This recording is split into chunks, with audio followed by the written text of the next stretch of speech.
Hi, welcome to the WAVY Digital Desk. I'm Sarah Goode, and today we're going to be talking about Clean the Bay Day with the Chesapeake Bay Foundation. We're going to hear about what tomorrow is all about, how long that the Clean the Bay Day tradition has been going, and what it does for the environment here at Chesapeake Bay. So I'm going to bring on our guests now. We have Renee Jennings and Chris Moore. Lisa is the Hampton Roads Grassroots Coordinator, and Chris is the Senior Scientist with CBF. So thank you guys so much for joining me today to talk about this. And I know this is a huge tradition. It's been going on since 1989. And I just wanted to give a quick stat that you all share on your website that you've removed about 7.18 million pounds of debris from the shoreline in this effort. So, Lisa, to start with you, can you just tell me a little bit about what Clean the Bay Day is? Yes, it's quite an iconic cleanup here in Virginia. As you say, it's been going since 1989, so we're rocking our 34th year. It's really about everyone getting together in the Virginia watershed and getting out there and cleaning up, whether that is on the beach or in inland parks. So one thing we really like to stress this time of year is if you're in an inland park, that trash is going to end up in the bay somehow, whether it's a storm drain or just floating down the way. So everyone getting together and coming together just in 3 hours on Saturday morning really makes a very large impact. And that is Clean the Bay Day. And this is something where you all have been getting together. There obviously is a turnout for this if it's been going on for so long. Can you talk a little bit about, the community group that comes out every year to all these different, places around the shore? Yes. We are fortunate to have 66 partners throughout Virginia. So the Virginia watershed is 2/3 of the state. So we have 66 partners. That includes 23 state parks. Nearly every locality in the Hampton Roads area participates. They are truly the backbone of this event. So as folks will notice when they have signed up, they're signing up to clean up in Norfolk, Chesapeake, Hampton, wherever they may be. And those localities have picked sites and they make those assignments so those volunteers can get out in particular areas that are really in need. And, in terms of, some of the details of signing up and things like that, do people just show up to locations, or what's the best way for them to, help the most tomorrow? Yeah, registration has closed, but never fear. If you go to our website, you will see all the walk-up sites available. So certain localities will save some sites knowing that people will wake up Saturday morning and want to just get out there. So we have a huge list of walk-up sites that you can participate in. And if you can't participate Saturday, we also have a DIY week, and that is June 4th through the 10th. Same website, you can go and sign up, and if you know a spot that needs cleaning up and you have permission to clean up, you can get your team together. You get a cool link and you can report back your data through that link. So lots of ways to participate if you haven't already registered. And, how many items or what kind of things are people finding on the shoreline? I think it probably ranges, but what do people find, and are you all surprised, at some of the things that people happen to pull out of the shore that people have just walked by potentially? Absolutely. We are surprised every year, believe it or not. We have heard about literally the kitchen sink. We have heard about drones, safes, refrigerators. What are some crazy things you've heard, Chris? Bicycles, unfortunate times, chairs, tables, things like that that have blown off people's decks. Hard hats is another one we see. We do get some old fishing gear as well. So it is a little bit of everything. And I've seen, here's some B-roll now, just so people know of, some past Clean the Bay days. So, this one's taking place on the beach, but I imagine there are some areas that are a little bit harder, to get in and maybe dig through. And I'm sure those are the areas where some more, surprise mysteries come out of.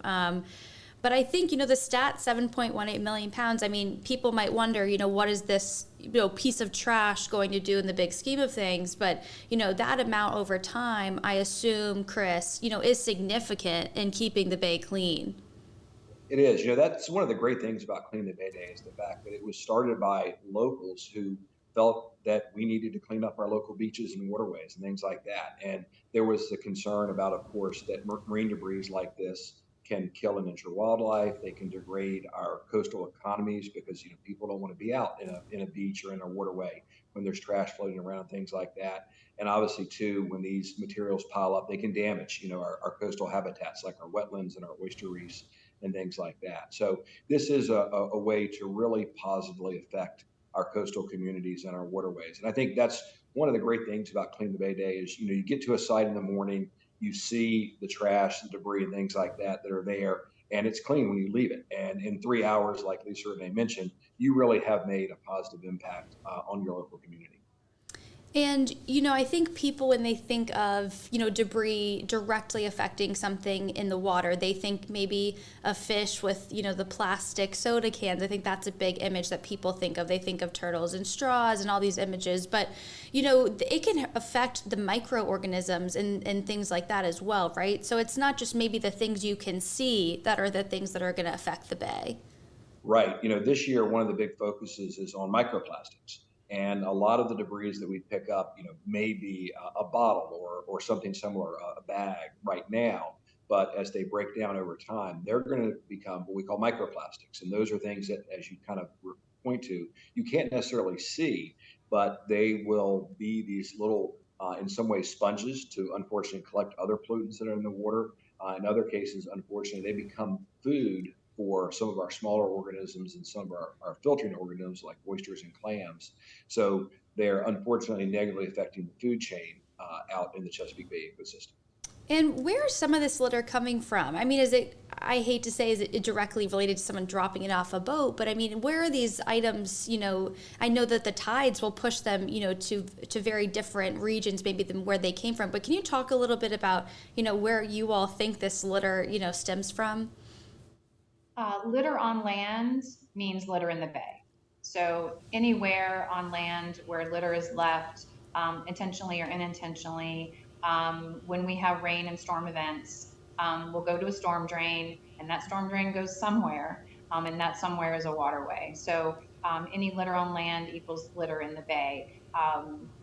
People sometimes think that it's all just coming from big container ships out in the ocean, but the majority is actually coming from land and coming from our very own neighborhoods. And Chris, I mean, is this something where I know we can tell how big of a difference this makes, one day a year, but this happens all year long. And I know it's more difficult, especially, maybe in different types of weather, when it's colder to get out there and clean. But this is something that will affect our ecosystem over time. So it's something that people probably need to be doing, regularly throughout the year if they see something. That's right. And I think that's one of the reasons the DIY program that Lisa Renee mentioned has been so successful is you can do it during the week after, but you can really do that year round is what it amounts to. And, I think a lot of us find areas in our neighborhoods or maybe near our workplaces as we're walking, as we're commuting and things like that. We might look over at a different time of year, maybe in the fall or the winter when there's less foliage out there and you can see along our waterways a little bit better. You can say, man, there's a lot of trash along that area.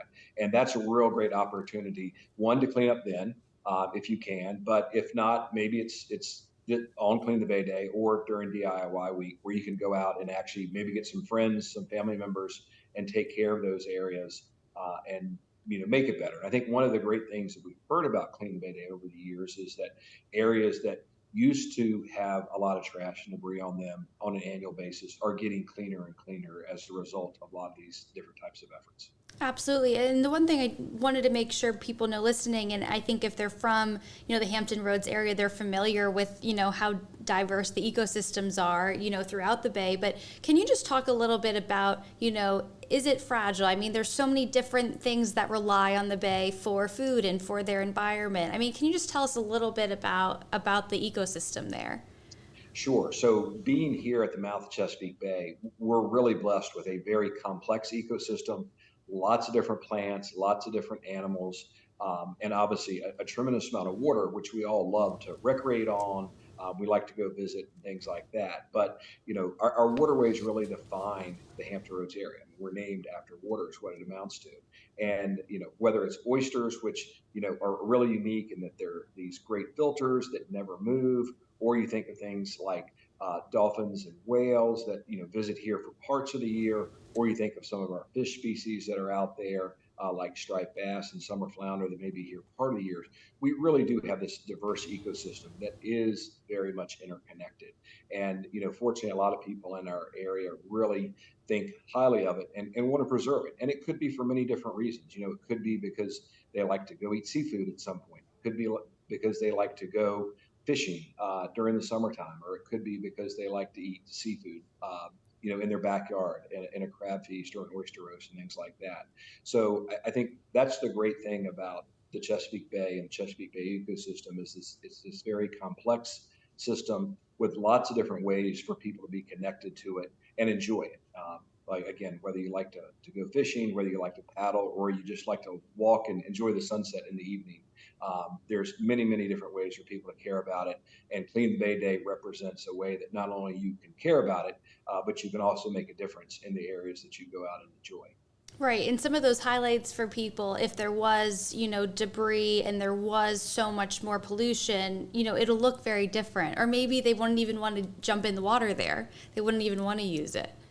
That's right. Yeah, when I'm on the water from a work perspective, there's areas that are unfortunately surprising as to how much debris is actually out there. And, those are areas where, one, we like to point people to for Clean the Bay Day, but, also areas where we like to make sure we get out and clean up during Clean the Bay Day as well, because they are going to have a positive effect in doing this. And I think the pictures that you all are showing are a great example of that. People getting out in the ecosystem, and making a positive difference and being able to enjoy those waterways more when they're done.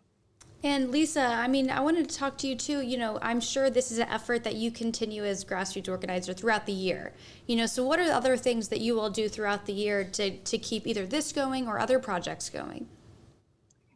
The other part of the year, so Clean the Bay Day takes about 6 months in total from January to June to make that happen. And the other parts of the year, we're working on things like advocacy. Folks who get involved with Clean the Bay Day often will reach out to us and say, how can I do more? So we have advocacy programs. We have classes called Voices.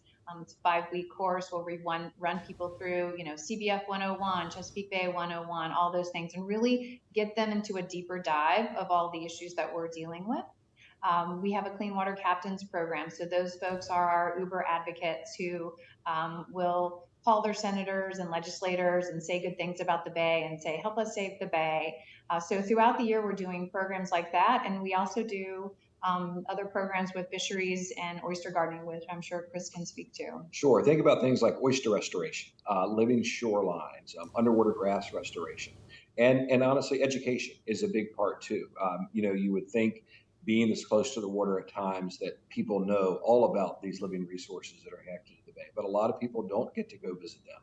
So we fortunately have a very robust environmental education program that helps primarily students, but also other groups as well, get out and actually see the resource and learn more about it. And when people learn more about it, they tend to want to protect it and take advantage of events like this in order to be part of restoring the resource. Oh, sorry, I didn't mean to cut you off. I was going to say, right, this B-roll that's going on right now, was a group of students that went out a couple weeks ago even to clean. And so, that's an action right there. And that was with the Chesapeake Bay Foundation for anyone that hasn't seen that story yet.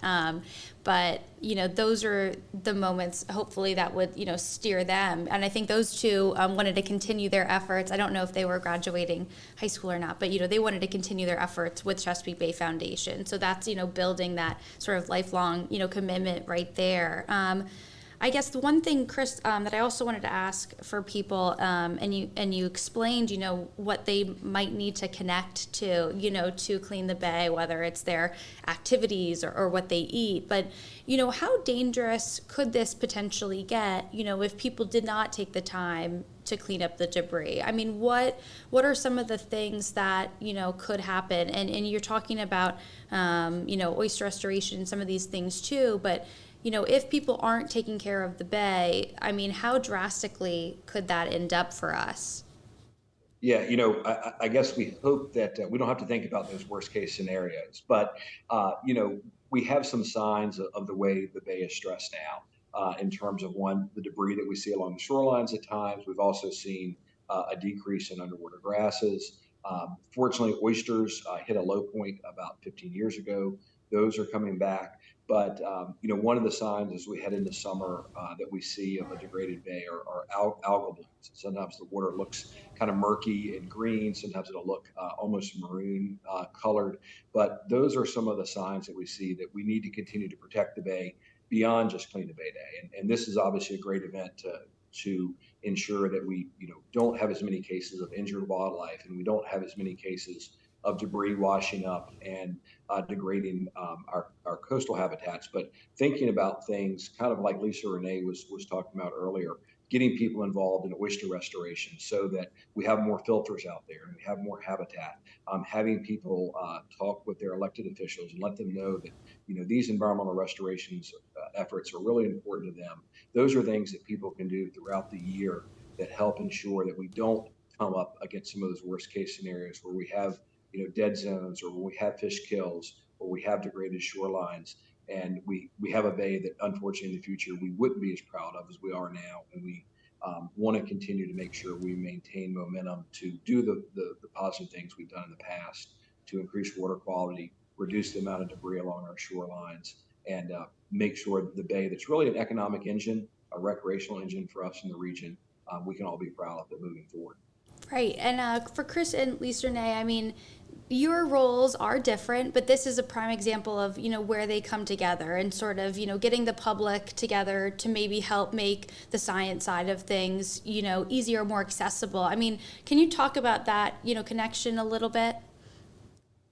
Yeah, so when I'm talking about litter, and when we have a rain event and that litter gets caught and goes through the storm drain and ends up in the bay, other things too that we don't see, whether that's excess fertilizer, sediment, all of the other things that we can't see with our eyes get washed into the bay. So with Chris's help and science, we can talk a little bit more about that and using it from the Clean the Bay standpoint and talking about litter. Yeah, I think just to add to that, a good example, Lisa Renee just mentioned stormwater. The fact that most people don't realize that stormwater, by and large, is untreated when it goes into our tributaries in Chesapeake Bay. And that gets them concerned and wanting to make positive changes. And so that's helpful in kind of moving people towards taking other actions as well to restore the bay. And that's the great thing about an event like Clean the Bay Day that has so many participants each year, has had so many historically. This is in a lot of cases the first step. And the next thing is they become an oyster gardener, or they go and they put in a pollinator garden or a buffer garden on their property and things like that, and continue other actions to help restore either the local water quality or the bay as a whole. And then I just wanted to leave it with, is there anything that you all would like people to maybe keep in mind or think of day to day, just in terms of maybe their own habits or their own, pollution or whatnot every day that they could keep in mind to potentially help, down the road? Absolutely. You can look to your own environment where you live. If you're, before you fertilize your lawn, get it tested. Do you need fertilizer? There are fertilizer alternatives such as compost and using leaves on your property. And believe it or not, we talk a lot about trees.